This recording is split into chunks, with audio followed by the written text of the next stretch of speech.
الله الحمد لله نحمده ونستعينه ونستغفره ونؤمن به ونتوكل عليه ونعوذ بالله من شرور أنفسنا ومن سيئات أعمالنا من يهده الله فلا مضل له ومن يضلله فلا هادي له وأشهد أن لا إله إلا الله وحده لا شريك له ونشهد أن سيدنا وسندنا ومولانا محمدا عبده ورسوله أما بعد فأعوذ بالله من الشيطان الرجيم بسم الله الرحمن الرحيم والذين يقولون ربنا هب لنا من أزواجنا وذرياتنا قرة أعين وجعلنا للمتقين إماما صدق الله العظيم وقال النبي صلى الله عليه وسلم إنما أنا لكم مثل الوالد لولد أو كما قال النبي صلى الله عليه وسلم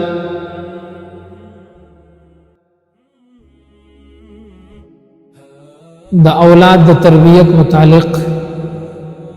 مخی جمعه کی هم داغی تذکیره وکړه او نن جمعه کی به هم داغی سا تذکیره کی دا اولاد په تربیت کی مین کردار دا د مور وی د مور په وجه باندې بچی یو اعلی مقام ته هم رسیدي شي او د مور د نه تربیت په وجه باندې یو بچی اغا د بیکاری او د غفلت زندگی اغا اختیارولی شي یو سو واقعي اغا بدنن ذکر کو اغا دا چې د مور غیګه تا زمونږ استادو په معاشره کې متل چې د مور غیګه اول مدرسه ده اوله مدرسه دا د مور غیګه د مور د کرتوتو د مور د الفاظو د مور د عاداتو دا د بچی باندې اثر وي کمور نیکی بچی ته بداغي اثر منتقل کی کمور بدی بچی ته بداغي بد اثر منتقل کی حضرت خنسا رضی اللہ تعالی عنہ صحابیه ده د نبی علیہ الصلوۃ والسلام دای سلور زامنو او داسې تربیتی ولا کړو چې یو موقع کې د جهاد موقع ده او د خپل بچو داسې وعظ او نصيحت ورته وکړو داسې ذهني هغه تیار کړل او داسې یو بهترین الفاظ هغه د ذکر کړل چې دا غوي ژوندۍ بدل شو خنسا رضی الله تعالی عنها بچی را غوړ کړل او نصيحت ورته کوي بچو زستا سو داسې پاک دامن مور ما چې ما تاسو چرته عیبدار نه ګرځولي تاسو په ماماګانو می ست تهمتونه نه دی پریږي تاسو په عفت او په پاک دامنۍ کې یو ما کسر نه دی پریږي اچا طرف ته می کتلی هم نه دی یعنی بد عملی می نه د کړی بد سوچ می نه دی کړی د بل چا سره می پټي دوستانه او یارانه نه دي ساتلی بلکې ما ستاسو د عزت ستاسو د پلار د عزت ستاسو د ماماګانو د عزت برفور خیال ساتي او دا ورته وي بچیا سبا چې تاسو جنگ تلاټ شئ نو د بهادرۍ او د دلرۍ نه کار واخلئ د کافرانو خلاف وجنګېږئ او زما چې کم تاسو ته کم پیدر کړي دي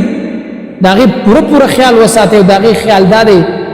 داغه خیال ساتل دا چې ما دا تاسو ته د پاره درکړي چې تاسو د الله د دین سربلندي وکړي د الله کلمه په ټوله دنیا کې عام کې داغه لپاره جدوجہد علما فرمایي دا د قادسیه جنگ دی نو چې سبا کله جنگ وشو اتفاقا سلور ونه بچی چې ګندې شهیدان شو عمر رضی الله تعالی عنہ دور دی عمر رضی الله تعالی عنہ ته خبر رالی چې د حضرت خنسا رضی الله تعالی عنها نوجوان سلور بچی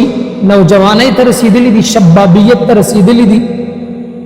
هغه سلور وانه شهیدان شو. عمر رضی الله تعالی عنہ دومره غم واغستلو چې د دې واقعي خبر به څنګه خنسا رضی الله تعالی عنها ته کو، دا خو ډېر د غم خبر دی. نو خپل قاصد ولېږو او قاصد ته دا وی چې طلاق شو حضرت خنسا رضی الله تعالی عنها ته د دې خبر ور او چې کله قاصد رالی او د خنسا رضی الله تعالی عنها دروازه کټکټاو کړ، نو د دننه आवाज رالی سوکي وې د عمر سے قاصد یما صد پار راغلی تا ته د غم خبر در کوم. څه خبر دی د غم؟ د غم خبر دا دی چې په جهاد کې ستا سلور ونه بچی شهیدانم شو. دی وی انا لله و انا الیه راجعون. او قاصد ته وی دا د غم خبر نه دی، دا خو د خوشاله خبر دی، دا خو د دې بچو په وجه باندې الله پاک به د قیامت په ورځ مونږ ته مقام راکړي. ما خو دوی ته د خپل سینې په د دې لپاره ورکړو چې دوی به د الله په لار کې شهیدان کیږي، د الله کلمه د هغې بول بالا وکړي. دا تربیت د حضرت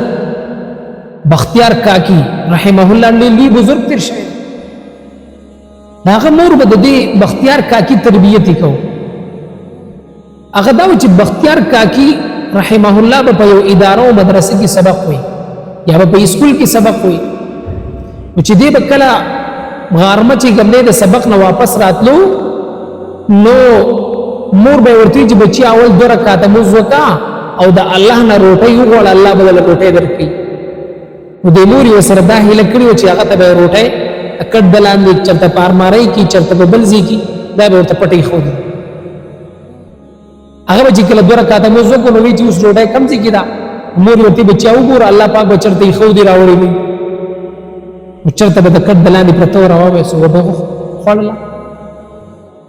یو موقع کې اتفاقا د امور چرته گاون کې مړی شوی دی یا تعزیت نه تلی دا یا تپوس نه تلی دا، بختیار کاکی سے د معمول مطابق راغلی دی او 2 رکعات نفل کړي دي، د الله نه غوښتي. مو سره فکر شوی چې ما خو د بچی سو میاشتې یا میاشت نیمه دومره تربیت وکړو، اسینا چې د هغه په ذهن کې نورې څه خبرې راشي. الله ته دعا وکړه الله پاک زما د دې بچی ته کم ذهنیت ما جوړ کړی، الله پاک دا خو مخربوا. لہذا چې کله کور ته رالل نا وخت شوی دی، بختیار کاکی صاحب رحمه الله نے تپوسو کو د خپل مور بچیا سره روټه موټه دی خولیندا و آو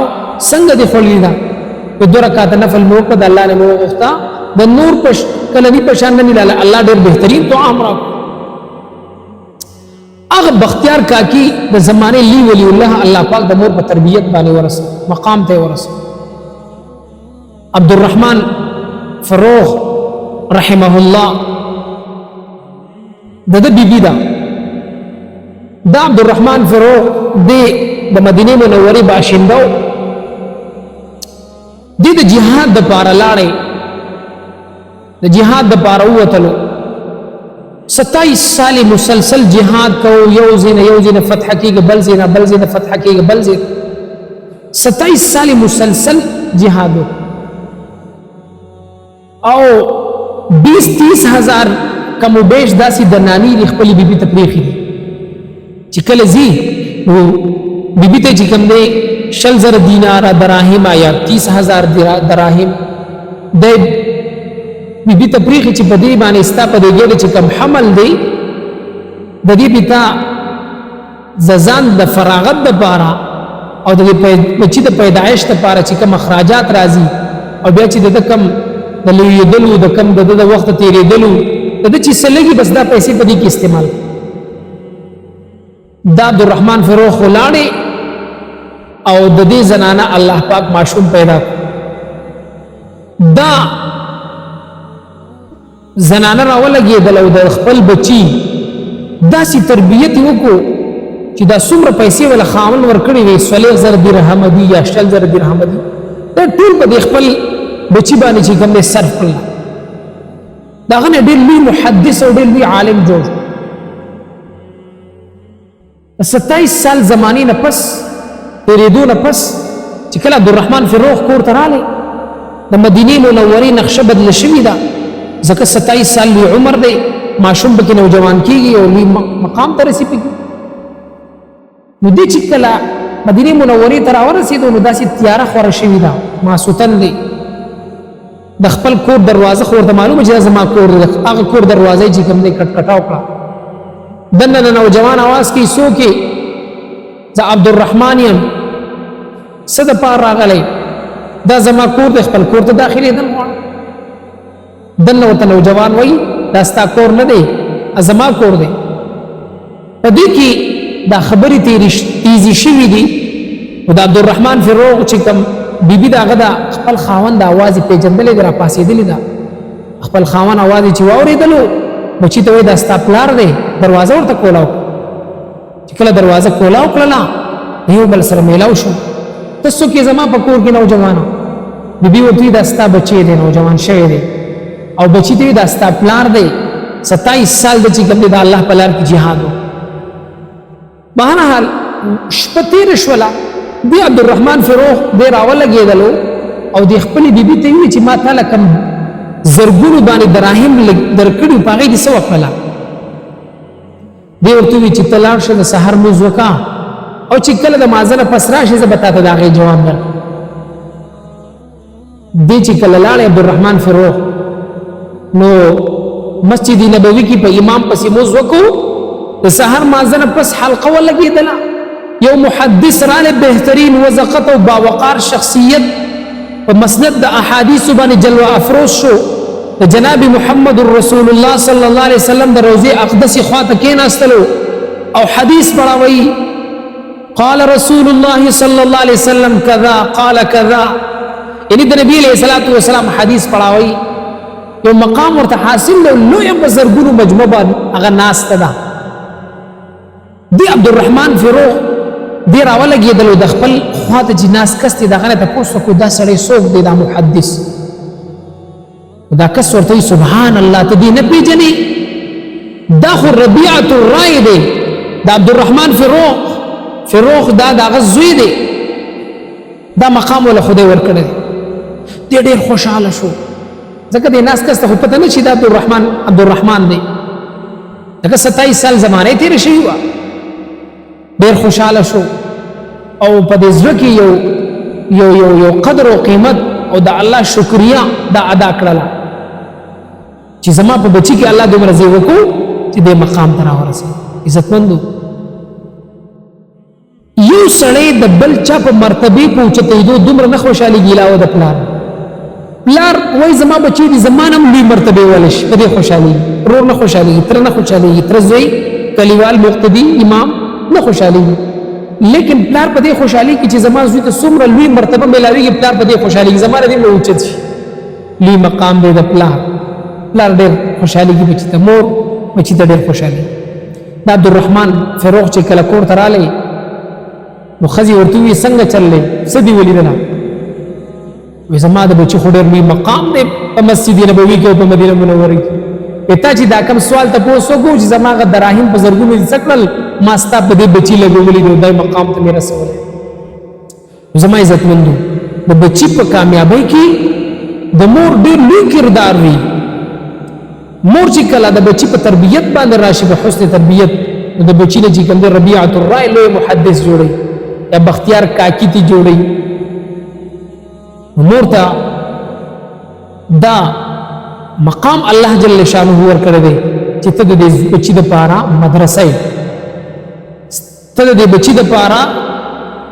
اولنی سټیپ یې د ده د کامیابۍ دپاره ته سنګ میلې که فرض که تا د بچي بهترین تربیت وکړو